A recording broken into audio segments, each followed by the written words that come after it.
Salut à tous, c'est BizBiz. Alors aujourd'hui l'épisode 515 du Zap Image. Comme d'habitude, je vous mets des images de foot, d'actualité ou des images anciennes. On en parle un peu et c'est parti. On va commencer avec une info officielle. Donc après avoir officié lors de Allemagne-Mexique, Serbie-Brésil et France-Argentine 4-3, l'Iranien Alireza Fagani arbitra le match pour la troisième place Belgique-Angleterre. Donc voilà, ça sera lui l'arbitre demain pour la petite finale. Et on connaît aussi l'arbitre de la finale de la Coupe du Monde entre la France et la Croatie. Donc on l'a déjà eu, nous Français, donc officiel, l'Argentin Nestor Pitana arbitra la finale de la Coupe du Monde entre la France et la Croatie.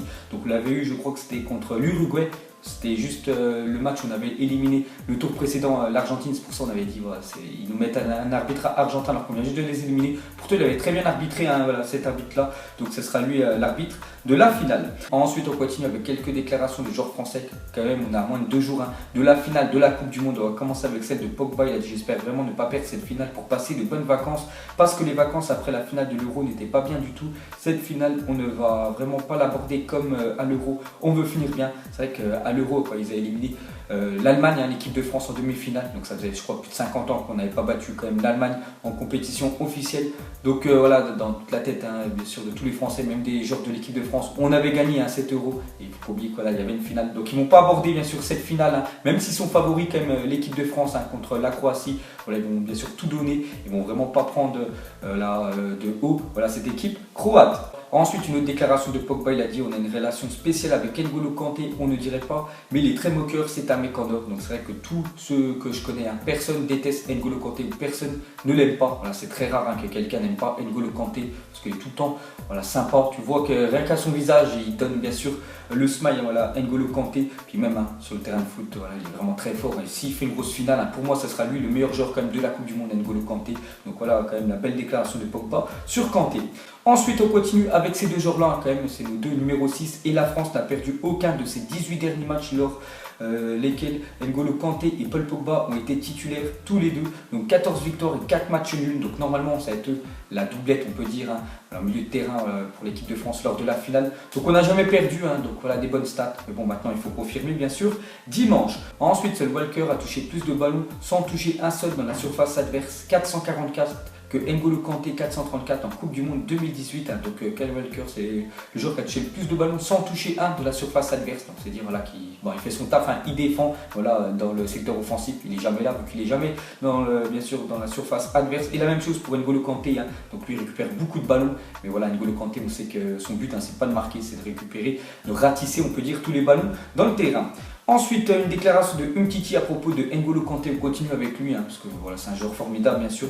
Donc il a dit Kanté travaille dans l'ombre. On est obligé de le mettre dans la lumière. Pour le faire chier, on essaie de lui dire de danser, de s'exprimer un peu. Il n'aime pas ça. Il est timide et réservé. Mais juste de voir son sourire, ça nous rend heureux. Donc voilà, regardez, même Umtiti, il le dit.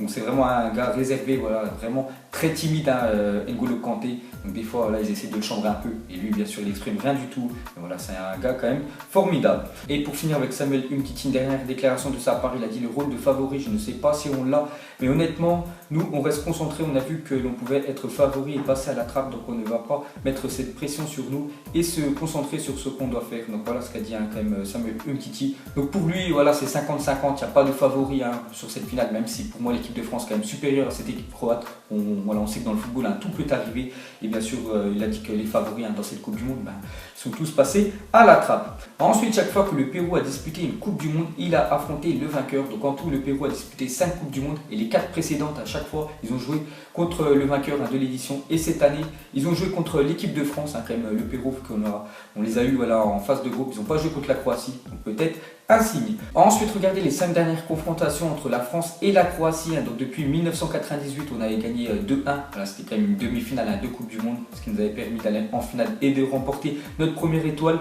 Sinon, à chaque fois, en 99, une année plus tard, on a gagné 3-0. En 2000, on a gagné 2-0. En 2004, 2-2. Et en 2011, plus récemment, on avait fait 0 partout. Donc on verra ce que ça va donner. On voit qu'on n'a quand même jamais perdu contre la Croatie lors des 5 derniers matchs. Ensuite, Ivan Rakitic jouera dimanche son 71e match de la saison. Aucun joueur ne compte autant de rencontres disputées à son actif. Donc c'est le joueur qui a disputé le plus de matchs sur cette saison. On peut dire 2017-2018. Donc si on compte tous les matchs, avec le Barça et tous les matchs de la Croatie, déjà 71 matchs, c'est quand même énorme.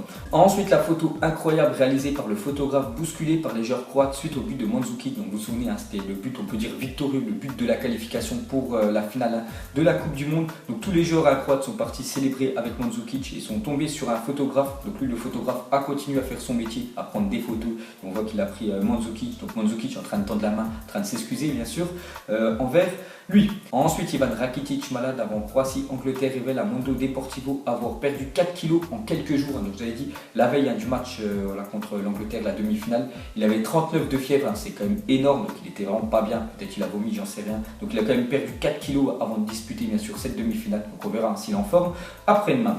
Ensuite, on clôture cette page Coupe du Monde, on en reparlera bien évidemment demain avec la petite finale et la grande finale qui sera après-demain. Donc d'après RMC Sport, Thomas Tuchel pourrait utiliser un 3-5-2 avec 2 latéraux offensifs la saison prochaine. Dans un tel système à 3 défenseurs, le coach parisien aimerait avoir un élément d'expérience supplémentaire. Donc il pensera à Jérôme Boateng.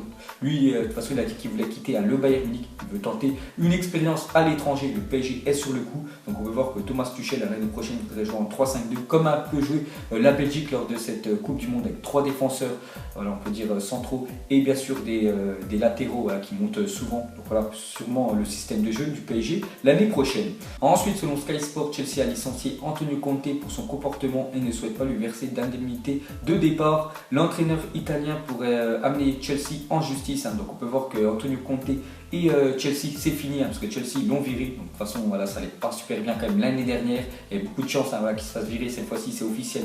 Il quitte voilà, Chelsea, enfin, surtout Chelsea qui le vire. Ils ne veulent pas lui donner d'indemnité de départ. Voilà, normalement, ils sont obligés, bien sûr, de payer, voilà, enfin, de lui donner, de verser de l'argent. Ils ne veulent rien lui verser. Donc on peut voir qu'Antonio Conte va amener Chelsea en justice.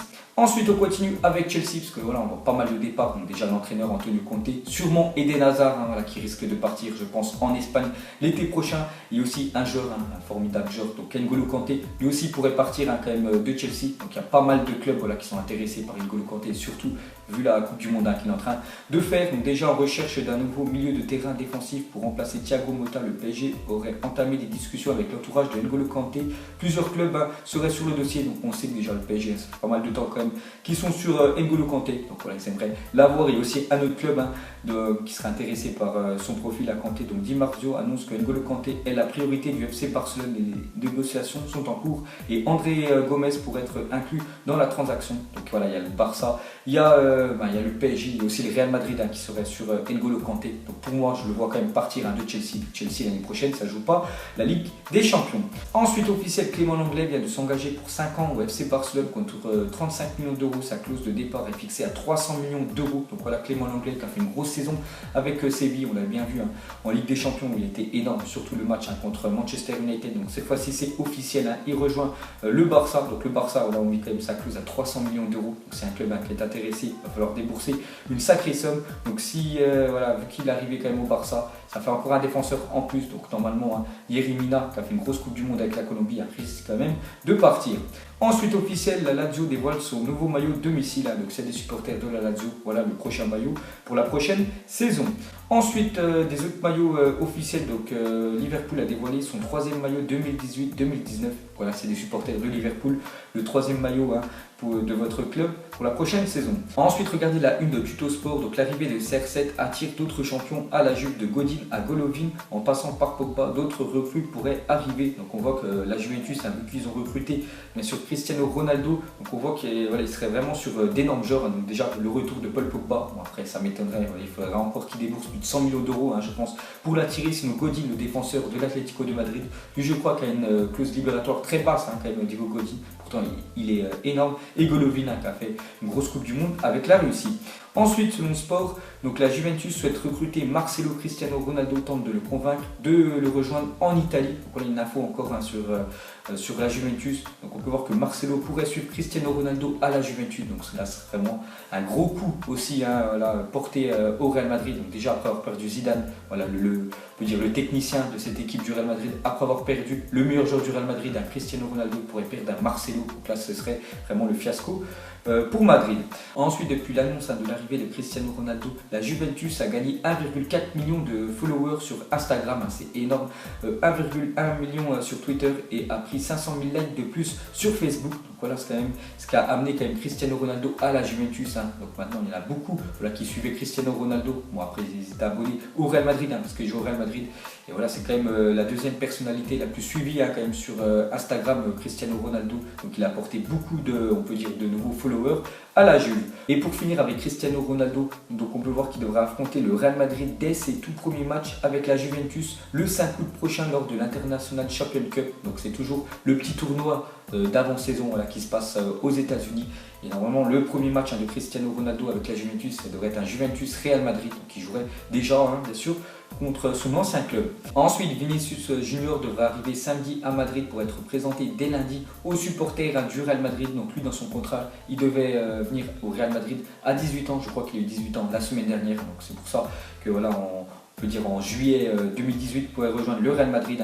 Et je crois que le Real l'avait acheté plus de 50 millions d'euros. Donc il va arriver demain en Espagne. Il va être présenté lundi aux supporters. Et pour finir ce Zappy Match, donc pour vous, qui pourrait remporter le Ballon d'Or dès cette année? Donc on voit quand même 6 joueurs qui pourraient prétendre le remporter. Donc on a oublié quand même Raphaël Varane qui pourrait aussi prétendre le remporter côté français. Voilà, s'il fait une grosse finale, il pourrait quand même l'avoir, le défenseur français. N'oubliez pas qu'il a gagné quand même la Ligue des Champions avec le Real Madrid. Donc vous mettrez tout ça en commentaire pour vous qui pourrait remporter le Ballon d'Or cette année. Donc voilà les gars, la fin de Zappy Match 515. Donc si ça vous a plu, un petit like et je vous ferai l'épisode 516 demain. Donc moi je vous laisse et je vous dis à la prochaine comme d'habitude. Ciao à tous.